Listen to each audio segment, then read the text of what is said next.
Mangaluru CCB ಪೊಲೀಸರು ನಡೆಸಿದ ಪ್ರತ್ಯೇಕ ಕಾರ್ಯಾಚರಣೆಗಳಲ್ಲಿ ನಿಷೇಧಿತ ಮಾದಕ ವಸ್ತು ಹಾಗೂ ಅಕ್ರಮ ಪಿಸ್ತೂಲ್ ಸಾಗಾಟ ಮಾಡ್ತಾ ಇದ್ದ ಐವರನ್ನ ಬಂಧಿಸಲಾಗಿದೆ.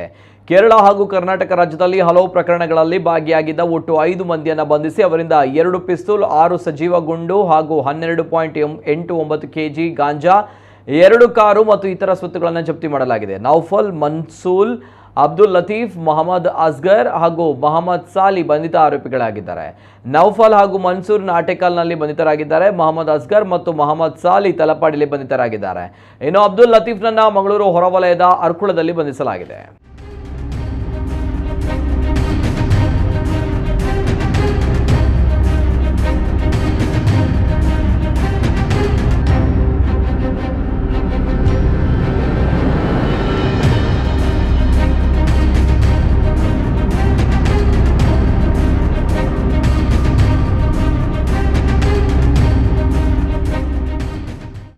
ಕಳೆದ 24 ತಾಸಲ್ಲಿ ಮ್ಯಾಂಗ್ಳೂರ್ ಸಿಟಿ ಕ್ರೈಮ್ ಬ್ರಾಂಚ್ ಅವರು ಒಟ್ಟಾರೆ 3 ಕಡೆ ದಾಳಿ ಮಾಡಿ ಒಂದು ಯಶಸ್ವಿ ಕೆಲಸ ಮಾಡಿದ್ದಾರೆ. ಈ 3 ಕಡೆಯನ್ನು ದಾಳಿ ಮಾಡಿ ಒಟ್ಟಾರೆ ಅವರು 5 ಜನಗೆ ಈಗ 3 ಕೇಸಲ್ಲಿ ಅರೆಸ್ಟ್ ಮಾಡಿದ್ದಾರೆ. ಟೋಟಲ್ ಈ ಸಂದರ್ಭದಲ್ಲಿ ಕ್ರೈಮ್ ಬ್ರಾಂಚ್ ಅವರು 3 ಕಂಟ್ರಿ ಮೇಡ್ ಪಿಸ್ಟಲ್ಸ್, ಆಮೇಲೆ 6 ಲೈವ್ ರೌಂಡ್ಸ್ ಸೀಸ್ ಮಾಡಿದ್ದಾರೆ. 12.9 ಕೆಜಿಯನ್ನು ಗಾಂಜಾ ಸೀಸ್ ಮಾಡಿದ್ದಾರೆ.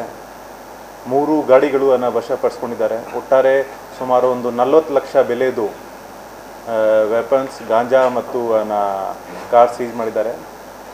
3 ಪ್ರಕರಣಗಳು ಪ್ರತ್ಯೇಕವಾಗಿ ಬೇರೆ ಬೇರೆ ಸ್ಟೇಷನ್ನಲ್ಲಿ ದಾಖಲಾಗಿದೆ. ಫಸ್ಟ್ ಕೇಸ್ ಕೊಣಾಜಿಯ ವ್ಯಾಪ್ತಿಯಲ್ಲಿ ನಿನ್ನೆ ಬೆಳಿಗ್ಗೆ 9:15 ರಿಪೋರ್ಟ್ ಆಯಿತು.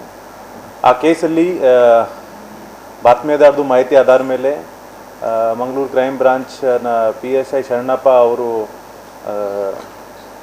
ಕೊಣಾಜೆ ನಾಟಿಕಲ್ ರಸ್ತೆ ಹತ್ತಿರ ಒಂದು ಇದು ಗಾಡಿಯಲ್ಲಿ 2 ಆಸಾಮಿಗಳು ಸಂದೇಹದಲ್ಲಿ ತಿರುಗಾಡ್ತಾ ಇದ್ದಾರೆ ಮತ್ತು ಆ ಗಾಡಿಯಲ್ಲಿ ಯಾವುದೋ ಒಂದು ಐಟಮ್ಸ್ ಇರೋದು ಸಾಧ್ಯತೆ ಇದೆ ಅಂತ ಹೇಳಿ ಆ ಗಾಡಿಗೆ ಚೆಕ್ ಮಾಡ್ತಾರೆ.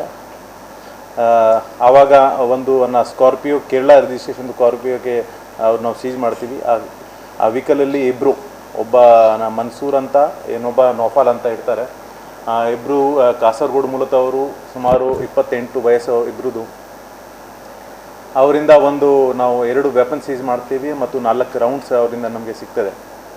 ಸೊ ನಾವು ಇನ್ನೂ ಡೀಟೇಲ್ ಆಗಿ ವೆರಿಫೈ ಮಾಡಿದ ನಂತರ ನಮ್ಗೆ ಗೊತ್ತಾಗ್ತದೆ ಇವರು ಇದಕ್ಕಿಂತ ಮುಂಚೆ ಕಾಸರಗೋಡಲ್ಲಿ ಮತ್ತು ಕೇರಳದ ಬೇರೆ ಬೇರೆ ಭಾಗದಲ್ಲಿ ಇವರ ಮೇಲೆ ಸಾಕಷ್ಟು ಡ್ರಗ್ಸ್ ಸಂಬಂಧಪಟ್ಟ ಕೇಸ್ ದಾಖಲಾಗಿದೆ.